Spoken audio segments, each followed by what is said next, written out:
Good evening, everyone. We have a session on deep dive into GraphQL. This is the part one. What is GraphQL? GraphQL was developed by Facebook, and according to its website, it is a query language for APIs and a runtime for fulfilling those queries with your existing data. So, basically, it allows you to fetch the data, and it also works with your database. And yeah, and you can do a lot of stuff with it. We will talk about that. So first let's see, how do you write this language and what are its features. Okay, so GraphQL is a typed language. It has types for everything. It has some scalars like string, float, integers, boolean, and IDs. It also has object type, like dictionaries or maps. It has interfaces, unions, enums, lists. So you will also find these types in other languages like Java, C++, TypeScript. It is very similar to those.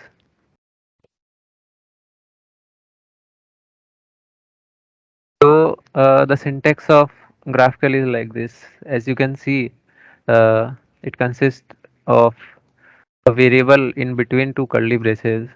So what this variable is basically a field that you get from your database. So I have written here uh, status, which is within these curly braces, and when I run this query through GraphQL, I get status available. Okay, so what I'm getting here is an object, and it has a key which is equal to status, and its value is available. Okay, so yeah, this is how a basic query works in GraphQL. Uh, yeah, so you can do a lot of stuff with it. You can also nest these queries, like as you can see here, we have hero. Inside hero, we have name and height.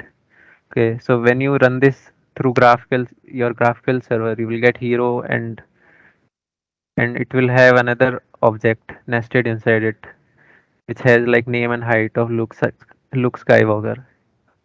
Okay, so you must be getting like what I'm talking about. Like other languages, you can also search. You can also pass variables.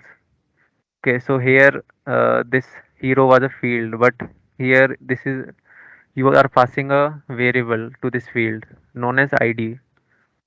Okay. Uh, so what is actually happening is the GraphQL is accepting the value of ID variable as 1000, and then some logic is happening in your backend, which is giving you the hero with ID as 1000. Moving on. So like I told, uh, you mentioned the ID here. So you can access a variable using by concatenating a dollar in front of it. Okay. Uh, so let's look at this query find hero. So it has a variable ID and whose type is string. We'll talk about this question mark in later slides. Okay. So what this query is doing is we are basically it is very similar to this one, but it's not hard coded. You can uh, pass any value. Okay. So similar. Okay. So GraphQL has two GraphQL has two things: queries and mutation.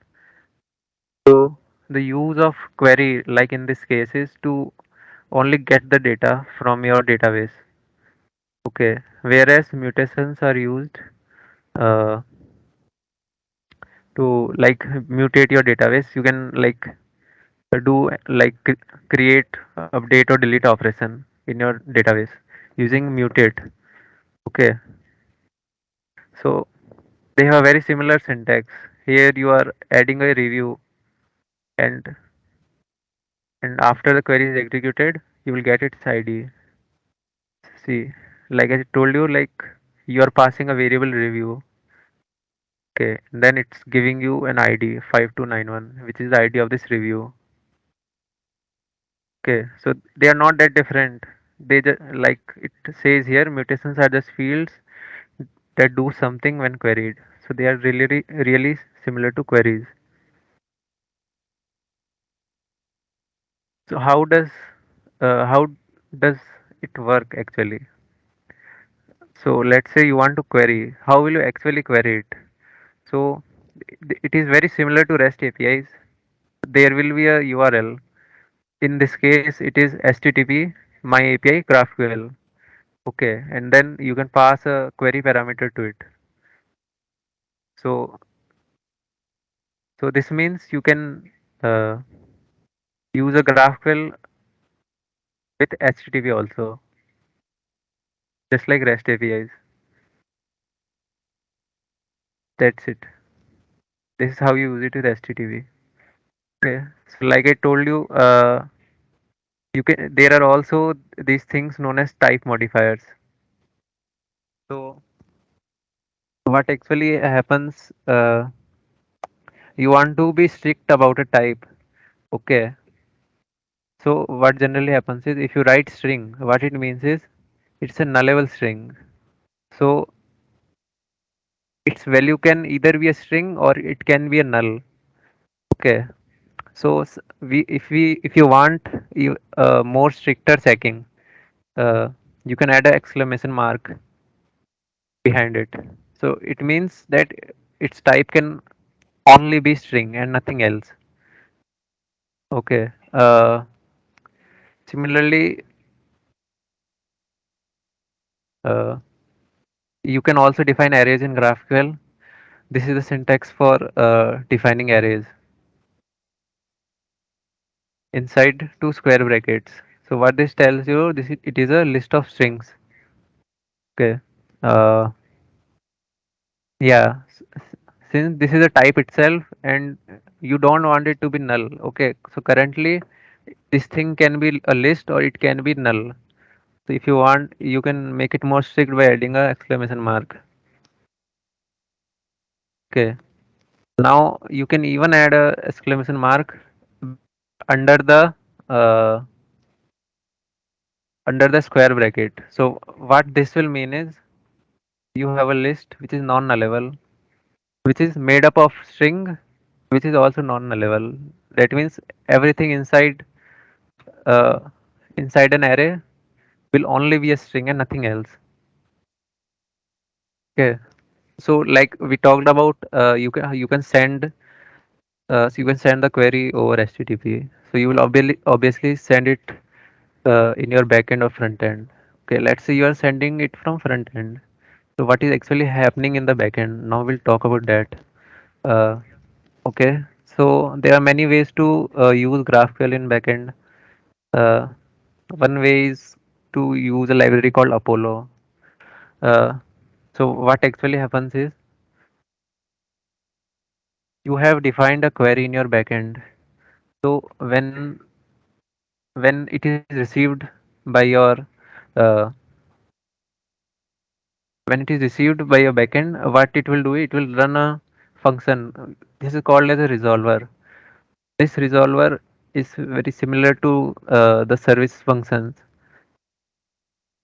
Okay, so these functions are directly connected to your database.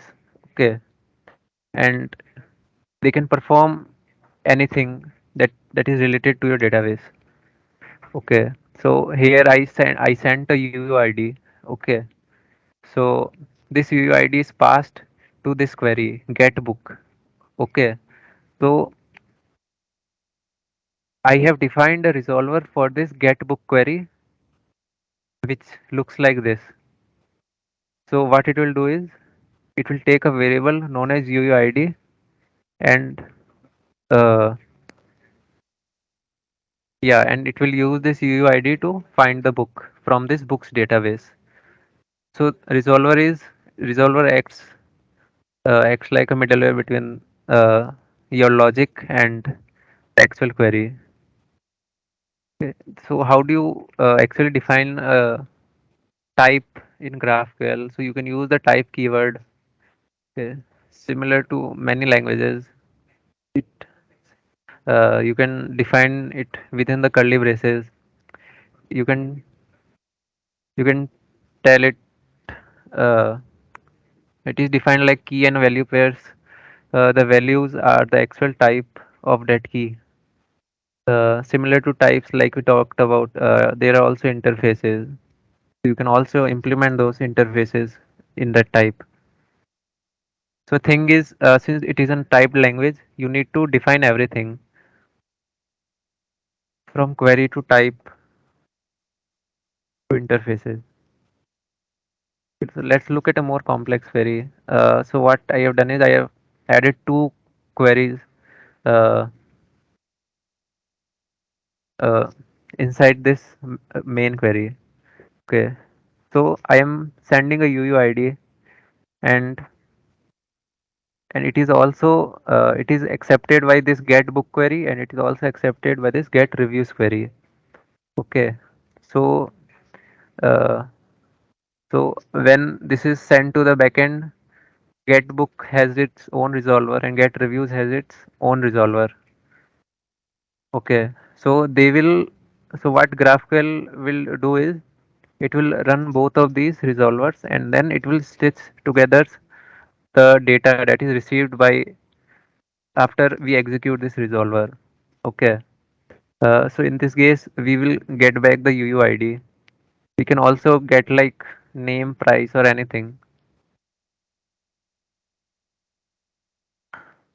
like in this case. Okay. And similarly in review resolver, you can see like I have defined a nested query in this case. Uh, so what this is, it's an array, review is an array has which is made up of an object containing text, name, and stars key. Uh, so yeah, this is basically the work of GraphQL. Yeah, so it is basically stitching the data of these two resolver, and then it is sending these over back in the response. Why should I use GraphQL? First of all, it's a typed language, so it allows you to make more robust queries. You will not have to worry about accidentally sending something of different type. It will actually throw an error if you send something of a different type. That's what makes it more robust. Also allows you to have one API for all the function. Okay, so what typically happens in REST APIs is you have different uh, API routes or endpoints for each. You have different endpoints for any function that you do. Instead, here everything is resolved by one endpoint, the GraphQL endpoint, like we saw here in this case. Okay, so yeah, so it makes our life easier. We only have to focus on uh, writing the query and executing it instead of making different services. Uh, and there's also this case of overfetching or underfetching. So okay. So many times, like we have to talk with the backend. Front end has to talk with the backend to like you're sending less data or you are sending more data than it is required. So in GraphQL, this is this n- you can prevent this. Okay, since we are defining every field uh, that is required in the output of the query, like in this case. Okay, so in this case, what will happen is the query will only send text name stars. Okay, it will not send anything else. Thus, preventing overfetching or underfetching. Yeah, so it will require only one endpoint, and it decreases the complexity of code because usually in REST APIs. So let's talk about this. So what actually happens in REST API would be the developer would have to connect to both the databases, then it will have to join, the, and it will take at least two endpoints. In this case, you don't need to do that. One resolver will do the everything, and then you can request the necessary data.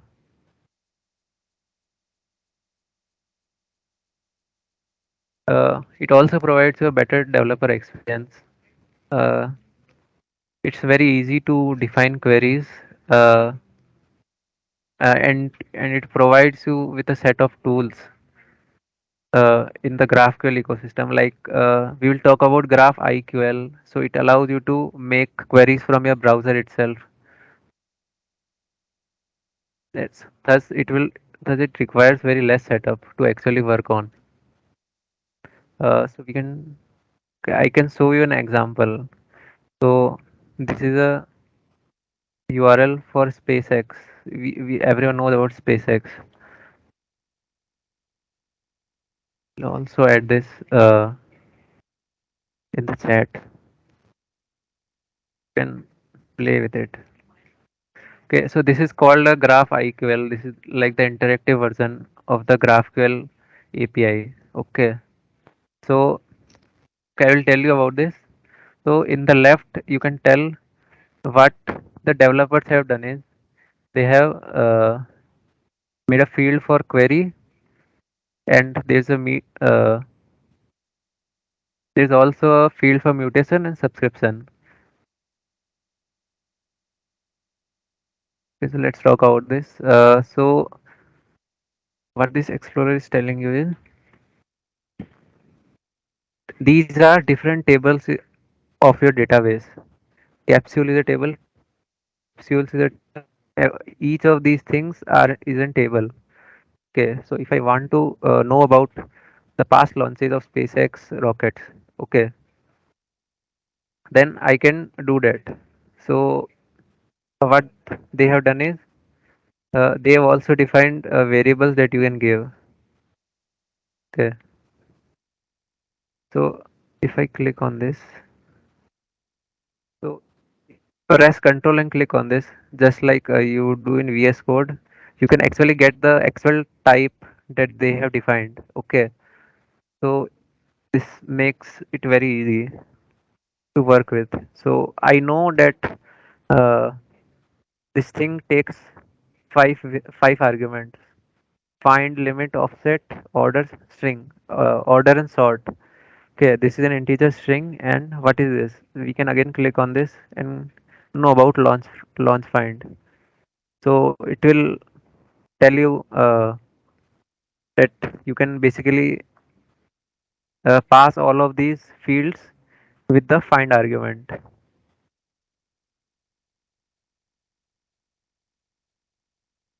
Yeah,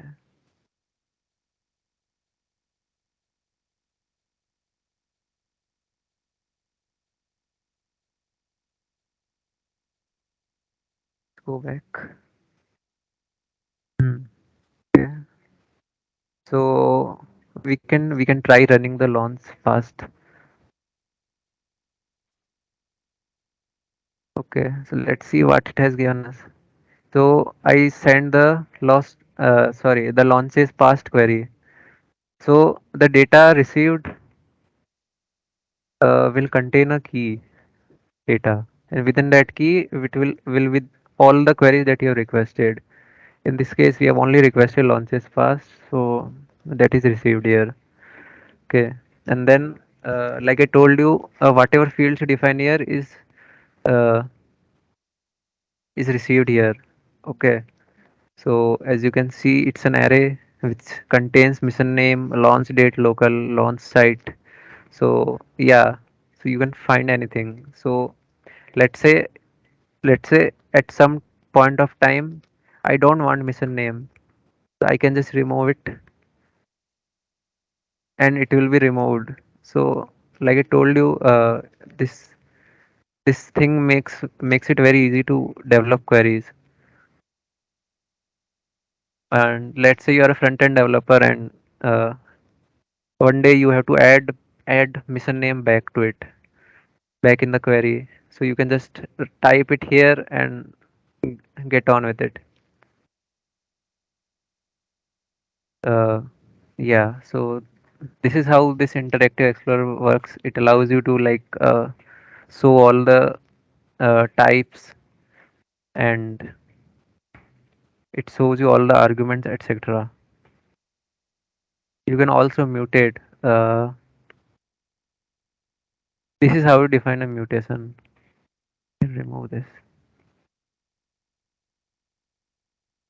Delete user. So I can click on this.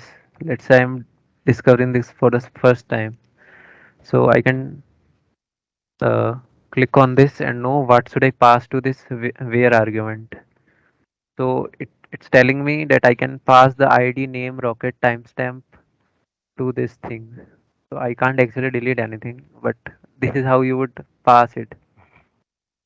You can also add like documentation and stuff, like it says here, Boolean expression to filter rows from the table, and this is how the documentation looks. Yeah, and okay, there's also the subscription. Subscription is very similar. So what it does is GraphQL will actually watch this query, and whenever this query changes, uh, the data will be updated. It depends on the platform you are using, but that's how it works.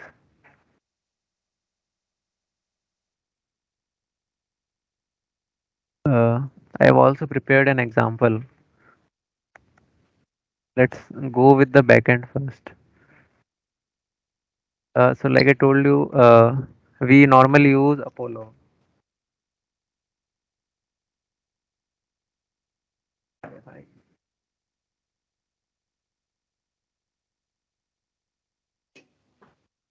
Huh.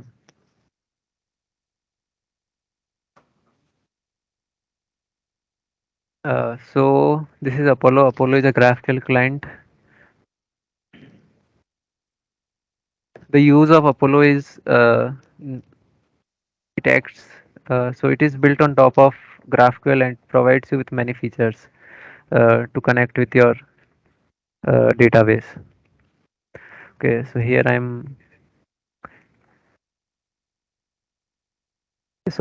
I have made a backend app using Express and MongoDB as my database and Apollo as my GraphQL client. This Apollo is connected with Express using this library. So yeah, I guess you all will understand it. Uh, so so this thing has very little setup. You just have to define a Apollo server, and then you have to define the type definitions and resolvers. And then you can just start your server and it will start listening like it's doing here. So let's look into this type definition resolvers.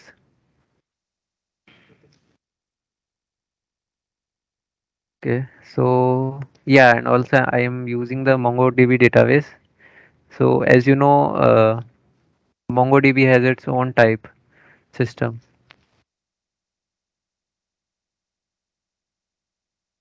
Yeah. So since it is in type language, I have to define everything. So here I am defining the book. I have defined its name and price, similar for the review. And yeah, you have to define all of the queries that is allowed in your backend using this uh, type keyword. So here I have defined the get book query, get books query, and get reviews query. Uh, it's simple enough to understand. Get books will basically okay. So after colon, it will tell you the type that will be returned. So in this case, it's an array of books.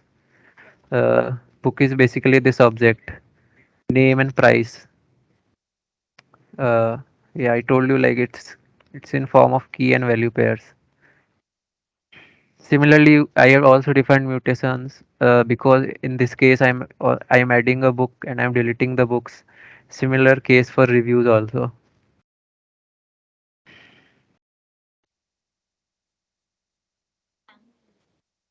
Yeah, and okay, and we also have to define the resolver which will act as the logic. Let's first define the queries. L- Okay, so if let's say I need to get all the books, so here this book is coming from the MongoDB database, and yeah, so it's basically returning all the books from the database. And let's say I passed an argument. So this is how you pass an argument using $ID in the type definition. Here it's receiving the ID. So if you pass any variable, then you can access it from the second argument. So what the database will do is it will take that ID and it will find all the books. It will find the book which has the ID equal to args.id. Similarly, it's same for get reviews. Here it's finding the reviews by book IDs. Also, we have also defined a mutation because we are creating a new object. So yeah, that's how it is. All of these are very similar. So you can access this from the repository link.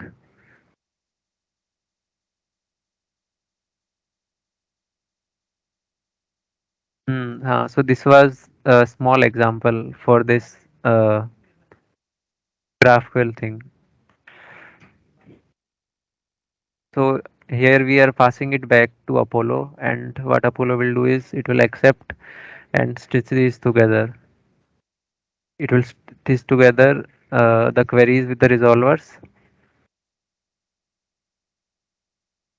Yeah. So we can also access this thing.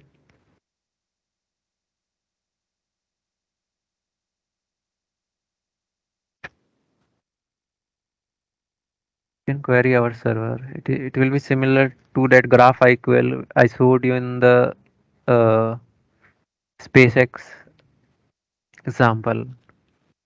So if we go back, this is a little different because this is using Apollo. So here we can go to the queries. So okay, so everything is defined under the root types. Root will contain query, mutation, and subscription. We have not defined any subscription, so it is not showing up. If I go to the query, it will show you there are three queries. I can click on this and I can click on plus, and then I can pass anything.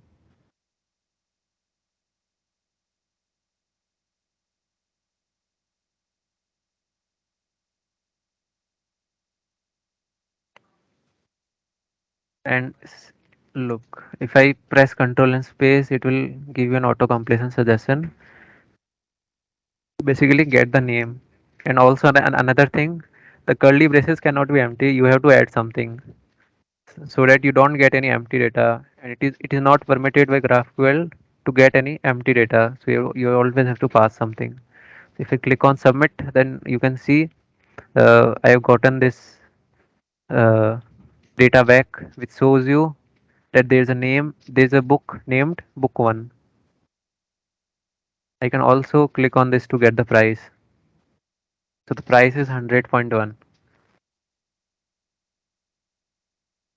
All very similar. You can run it on your own system and check it out. You can similarly this how you can add up.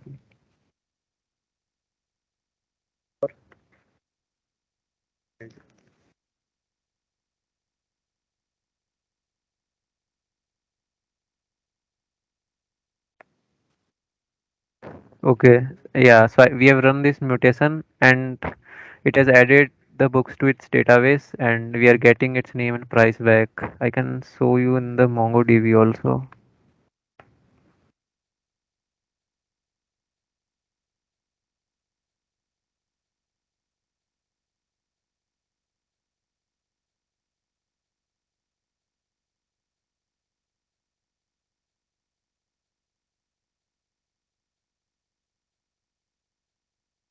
Okay, so we define this book collection and as you can see, it has added these book 4 and price 100. So that is how it works. So this was an example from the backend and similarly this is mostly for React, but yeah, anyone can understand this.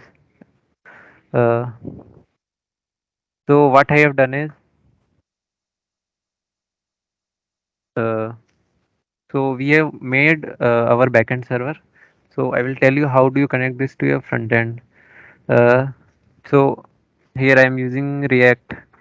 So in any front end framework, you will first have to connect uh, your app to the GraphQL URL. This is how we are doing it. This in memory cache means Apollo will also cache your queries in case you run them again and again, such that it prevents multiple call to the endpoint. And if I go here, so uh, this Apollo GraphQL provides you uh, with uh, in this case it has provided us with a hook to basically fetch the data. It normally we use Axios in when we are using REST APIs. Here you can directly use anything that your framework provides you. Uh, yeah, that's it. It has many features actually. Let's see. Imagine it. Like if I refresh it, it will show me these four books. I can add a book five again with 100 rupees. Click on add. I can refresh it. Yeah, so this is how it works from the front end.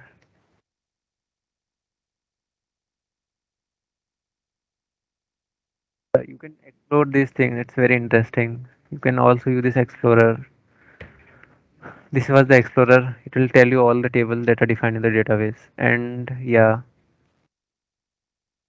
I will also add the link to this thing in the chat.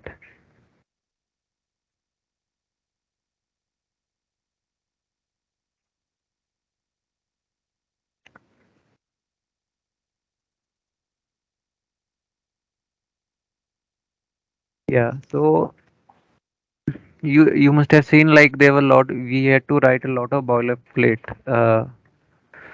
So what if there was one way to like directly connect with your database? The backend won't be eliminated, but you can directly query things. So there's also this thing called Hasura. Uh, so, so what is Hasura? We can check its website. Okay, so like it allows you to make GraphQL APIs very fast. So what Hasura is doing is it is directly connecting with your database, and yeah. So in my case, I have worked on Hasura, which was connected to a Postgres database. We could directly query anything. And why is it helpful? Because it is very similar uh, to your SQL databases, and it has much more features than uh, the standard GraphQL provides you. First of all, you can directly access your database. Uh, you won't have to write resolver for everything. You can directly access that table. Yeah, and this will further reduce your dependency on waiting for your API since you can directly make your own query. Yeah, you can make specific queries from the Hasura admin. These are called actions, and these act like that resolver that I showed you in the backend. Uh, and it also has additional features like permission based access. So you must be thinking like, what if my user can make any arbitrary query. So if you use Hasura, it's more secure, and it allows you to like, it has its own authentication system, and uh, it it gives you like need only access based on the permissions. Okay. It also has built-in pagination, so you can define two arguments like take and limit. I will show you later how you can access it. It is very extensive. You can read more about Hasura at this link. Uh, Hasura is you can sometimes I think it's also available for free, the open source version. Uh, okay, these are some of the features that Hasura has. Like there's this where argument, equal argument. This is very similar to your SQL queries. This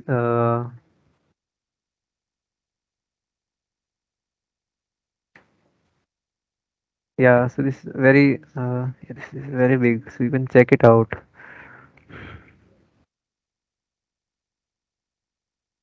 Okay, so yeah, so like I told you, it allows it has like features like this where argument, and uh, anything that you can connect with your post, any query that you can do with your Postgres database, you can do in this Hasura also.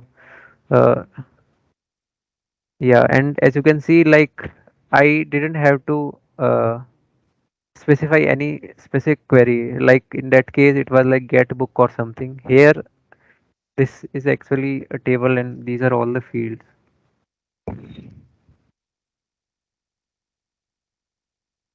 Yeah, I can show you how this Hasura looks. This is how Hasura looks. It is very similar. You here you can see they have defined different tables. I can't show you what's inside the table, but this is how these are defined. Uh, you can define permissions. This is how this role-based system works. You can define permission for any of these CRUD operations. Okay, so admin can do anything. And your customer can't read anything. Your admin can select anything, and only admin can insert. Very similar. You can also add new roles. So it's very flexible. So these are the actions. So here you can add those custom queries, and they are directly connected to your backend. This is where you will need to add your business logic, which does not involve which cannot be done with a simple query or mutation. So yeah, so this is it. You can ask me anything.